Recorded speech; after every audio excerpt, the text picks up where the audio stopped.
Okay, so a major diplomatic storm is kicking off between the US and India, and it all started with one bombshell statement from President Donald Trump. We're going to break down exactly what he said, why it's such a big deal, and what it means for this really critical global partnership.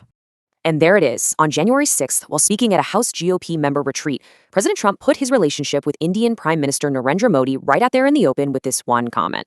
And just like that, he made it crystal clear. Things are, well, tense. A single comment like this has put the entire US-India relationship under a global microscope. I mean, what a dramatic shift from those friendly Howdy Modi rallies we saw in the past. So the big question on everyone's mind is, so what could be big enough to make the leader of India, in Trump's own words, not that happy with the US president? Well, it all boils down to one single massive number.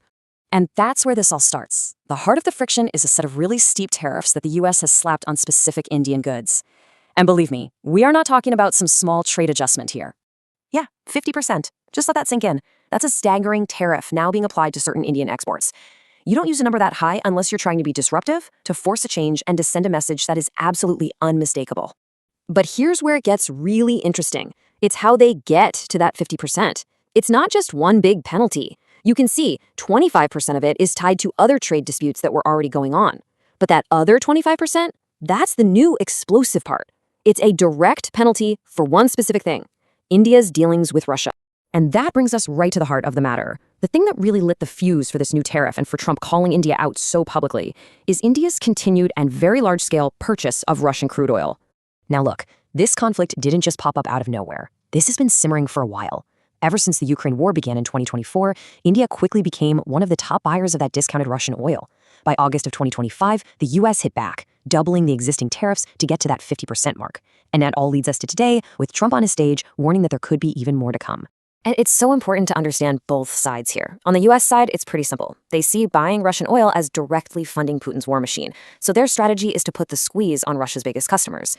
But then you flip over to India's side, and their argument is all about economics. They point to their need for national energy security, and they argue that buying discounted oil is essential for keeping inflation under control back home. So you'd think this is all about oil and sanctions, right? A pretty straightforward disagreement. But, well, in the same speech, President Trump threw in another curveball that makes this whole thing a lot more complicated. And yeah, this really is a twist. Right in the middle of talking about tariffs and Russian oil, Trump suddenly pivots to a completely different issue, a delayed defense deal for Apache Attack Helicopters. This shows the tensions are running deeper than just one issue. So the story goes, according to Trump, that Prime Minister Modi brought this up with him personally. We're talking about a 5-year delay in getting 68 of these Apache helicopters delivered from the US to India. And Trump didn't just mention this to show another reason India might be upset. He also used it to take a shot at his own bureaucracy, basically saying, hey, we can't even get them the helicopters we sold them.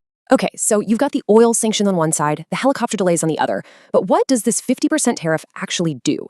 Let's talk about the real-world economic consequences for India. And this visual really tells the whole story, doesn't it?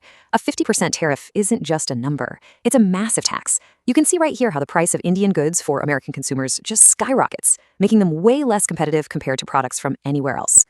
And this isn't just some abstract economic theory. We're talking about huge sectors of the Indian economy, like textiles, gems, and jewelry, that are now at a huge disadvantage.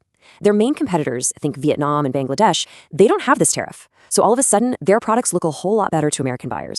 So this all leads to the million-dollar question, right? Are we watching the start of a full-blown trade war? Or is this just an incredibly aggressive negotiation tactic designed to force India to the table? Because on one hand, you hear Trump talk and it sounds very personal, almost transactional. He says things like this, suggesting a deal could be made if India just takes the right steps to, make him happy. He even claimed that India was already giving in, saying they've reduced it very substantially. But then, on the other hand, you have the straight-up threat. This is not subtle. Trump also issued a direct ultimatum. Stop buying Russian oil completely, or those tariffs could climb even higher. That's not a negotiation, that's a warning, and it really doesn't leave a lot of wiggle room. And that's where we are now, at a major crossroads. So what are we seeing here? Is this really the end of that friendly Howdy Modi era, a fundamental break in the US-India partnership? Or is this just classic Trump, a hardball negotiation tactic to get a better deal on American terms? Honestly, the answer to that question is going to define the relationship between these two global powers for years to come.